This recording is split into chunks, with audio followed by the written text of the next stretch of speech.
प्रमाण वाढले। गेल्या 20 वर्षात या जिल्ह्यामध्ये 1682 शेतकऱ्यांनी आत्महत्या केल्या। अवकाळी पावसाचे 8 कोटी रुपये शासनानं अजून दिलेले नाहीत।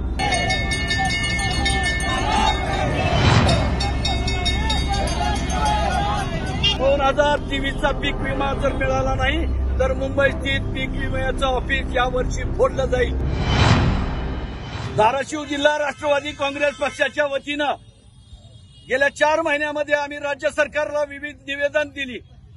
या जिल्ह्यातल्या दूध उत्पादकांच्या दुधाला हमी भाव द्यावा म्हणलं। या जिल्ह्यामध्ये 2023चा पीक विमा एका कागदामुळे थांबलाय, तो आम्हाला मिळावा म्हणून आम्ही निवेदन केलं। या जिल्ह्यामध्ये 21 कोटी रुपये कृषी पंपाचे, ठिबक, स्प्रिंकलर आणि शेतीच्या अवजाराचे राहिलेत, त्याचे अजून 1.5 वर्ष झाले पैसे मिळाले नाहीत। अवकाळी पावसाचे 8 कोटी रुपये शासनानं अजून दिलेले नाहीत। या जिल्ह्यामधल्या 14 साखर कारखान्यांनी शेतकऱ्याचे ऊसाचे बिल अद्यापावर दिले नाहीत। त्या सगळ्याच्या निषेधार्थ आज आम्ही या ठिकाणी घंटानाद आंदोलन केलंय। सरकारला आम्ही इशारा देऊ इच्छितो की आमच्या जिल्ह्याला जी सबंधक वागणूक द्यावी त्याचा आम्ही निषेध करतो। जिल्ह्यामध्ये शेतकरी हैराण आहेत। आज जिल्ह्यामध्ये आत्महत्याचं प्रमाण वाढलंय।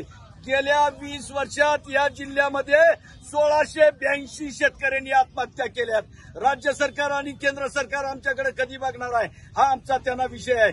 जिल्ह्यातल्या सगळ्या योजना कागदावर राहिलेत। जिल्ह्यातले सगळे ग्रामीण आणि शहरी रस्ते त्याचे खड्डे तसेच राहिलेत, बुजवले नाहीत अजून।